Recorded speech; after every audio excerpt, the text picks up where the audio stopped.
国际新闻来关心中国和菲律宾拢坚持拥护南海宪兵岛的主权。那菲律宾呢有派船伫遐，不过因为中国阻挡菲律宾的海警船受补给，即嘛无粮食，无奈何菲律宾伫拜六的时已经撤离。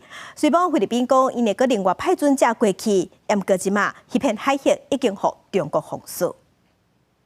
9月14号14时许，飞9701号船撤离中国仙宾礁西湖。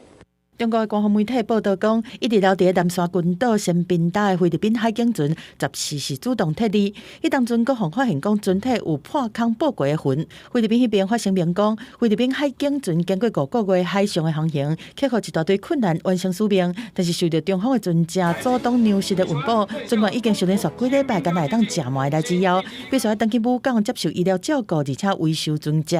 媒体嘛翕到迄当阵有4个船员，技术身体真喜红光落船就医。菲律宾海警船8日开记者会，强调讲，退回船只毋是导航，会较紧派其他船只去驻守。We have not lost anything. We can still patrol and maintain our presence Scottish Shoal. So there's no difficulty that you are saying since Chinese will be there. Scottish Shoal, for the Philippine Coast Guard can deploy our vessels anytime we'd like within the vicinity of Scottish Shoal.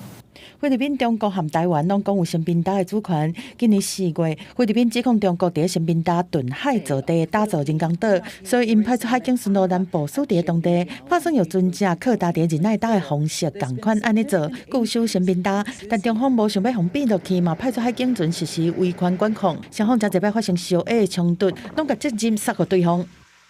仙宾礁是中国南沙群岛的一部分。不是菲律宾的专属经济区。目前伫菲国的船只撤离了后，中国讲是依法伫南海继续维权执法的活动，而且希望菲国维护进程和东协签的南海国防行为宣言，但是却拒绝接受2016年南海仲裁案认定。中国对南海无享有9大线历史权利的裁定。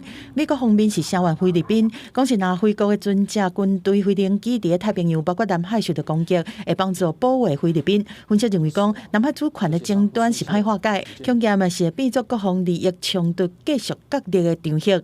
公司新闻张惠美编译。